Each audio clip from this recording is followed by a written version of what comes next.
Bien-aimés, shalom, nous vous saluons de partout où vous nous suivez. Nous sommes très heureux de vous savoir parmi nous.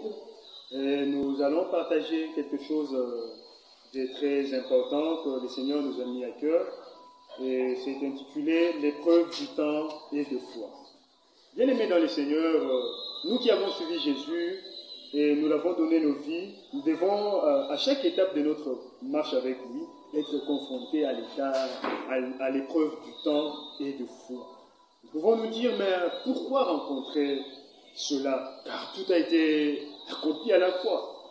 Mais sachez-les, mes bien-aimés, que notre Dieu travaille en fonction du temps et travaille en fonction de la foi. Ecclésiaste 3, verset 1er dit qu'il y a un temps pour tout, un temps pour toutes choses sous les cieux. Hébreu 11, 6 dit que, or, sans la foi, il est impossible de lui être agréable. Car il faut que tous ceux qui s'approchent de Dieu croient que Dieu existe et il est le rémunérateur de tous ceux qui le cherchent. Alors nous devons comprendre cette épreuve de temps et de foi. Alors, ce qu'il faut savoir est que le temps est un facteur important qui détermine la qualité ou la dureté d'une matière ou d'une structure. Dieu utilise alors le temps pour éprouver, pour comprendre, si on peut le dire ainsi, pour comprendre la qualité et la nature de ses enfants vis-à-vis des situations qui adviennent, mais ces situations-là n'ont pas été mentionnées lors de la première rencontre. Quand nous rencontrons Dieu, il y a des choses qui nous arrivent quand nous évoluons avec lui, mais les choses-là n'ont pas été dites lorsque nous avons rencontré Dieu.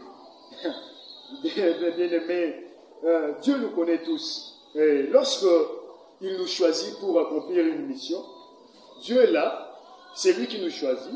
Il fait en sorte que nous soyons sécurisés dans son alliance. Il crée des situations, des circonstances qui grandissent notre foi, qui grandissent notre, je dirais bien plutôt, qui grandissent notre expérience personnelle avec lui, afin de le connaître mieux. Exode 13, 17, 18 nous montre cette scène des enfants d'Israël qui quittent Égypte pour aller dans les pays des Canaan.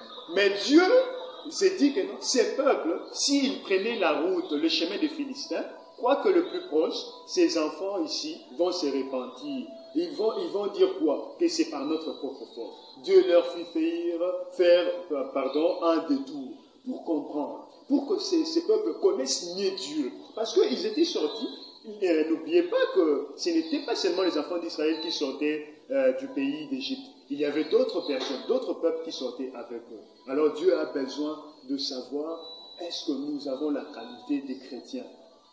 Aussi, la foi est un facteur très important qui détermine notre attachement, notre confiance que nous témoignons à notre Créateur, notre Dieu, quelles qu'en soient les circonstances. Bien aimés, avec la foi, nous enlevons la peur. Avec la foi, nous enlevons les illusions, les voiles qui couvraient notre visage. Et avec la foi, nous considérons notre Créateur comme notre Seigneur. Parce qu'il y a bien des chrétiens, la plupart, qui confessent de la bouche que Jésus-Christ est leur Seigneur, mais en pratique, Jésus n'est pas leur Seigneur. Nous voyons bien, Abraham finit à l'épreuve. Dieu lui dit d'aller offrir son fils Isaac à la croix, à la montagne de Moïse. Abraham, lorsque nous allons un peu loin dans le livre de Genèse, chapitre 17, verset 1er, 2, là où il dit, et 9 à 12, là où l'action se passe, Abraham lève la main pour égorger son fils. Il ne suffisait pas seulement à Abraham d'élever la main, mais Dieu voyait l'intention, parce qu'il pouvait lever la main pour ne pas égorger, mais Dieu voyait l'intention qui était en lui. C'est pour cela que Dieu lui dit que non, je vois maintenant certainement que toi tu me crains. On peut dire que non, on craint Dieu si on ne lui obéit pas et si on n'a pas foi en lui. Ce n'est pas ça la foi. Donc bien aimé, il y a aussi ces facteurs importants que Dieu utilise pour voir la qualité des enfants de Dieu, pour voir si réellement nous sommes ses enfants, si réellement nous lui appartenons, si réellement nous sommes à lui. On voit que non, maman Sarah, la Bible dit dans Hébreu 11, 11, que non, c'est par la foi que Sarah elle-même, malgré son âge avancé, fut rendue capable d'avoir une postérité. Malgré son âge avancé, parce qu'elle avait cru en la fidélité de celui qui avait fait la promesse. Bien que les circonstances, on a dit ici, quelles qu'en soient les circonstances, nous faisons confiance. Bien aimés, nous sommes venus aujourd'hui pour réconforter quelqu'un.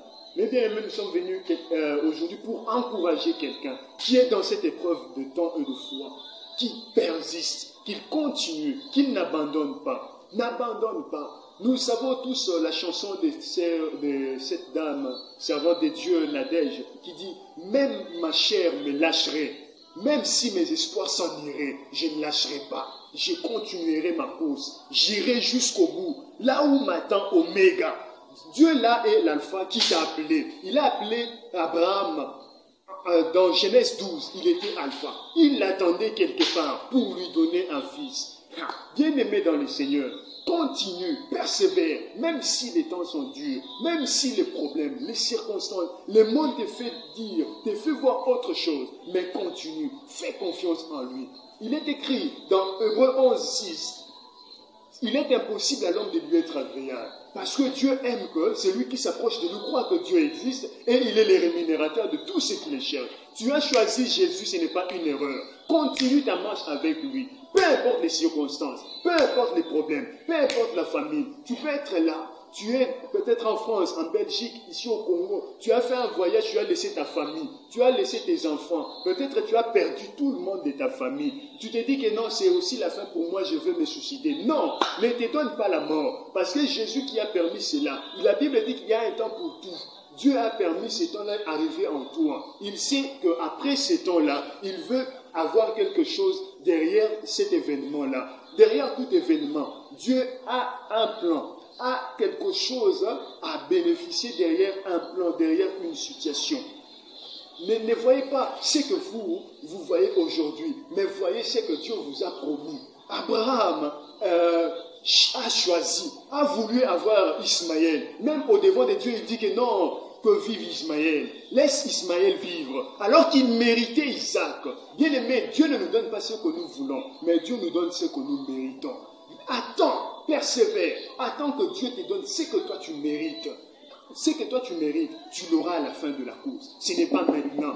Bien que tu passes de nuits affamées, bien que tu passes des nuits dehors, même si tu passes des nuits dans la chaleur, sous les moustiques, même si tu passes des nuits sous le froid, mais Dieu là te connaît. Il dit que mon juste vivra par la foi. Tu vis par la foi. Ce n'est pas parce que tu manges, ce n'est pas parce que tu t'habilles, mais tu vis par la foi. Alors continue ta marche.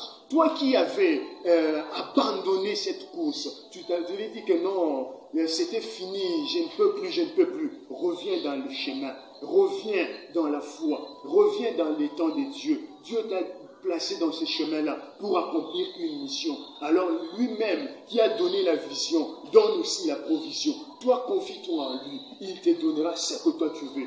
Dieu donne toujours ce que nous méritons. Il ne nous donne pas ce que nous voulons.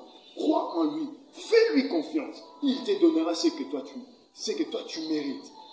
Nous sommes arrivés à la fin. Soyez réconfortés par le nom de Jésus.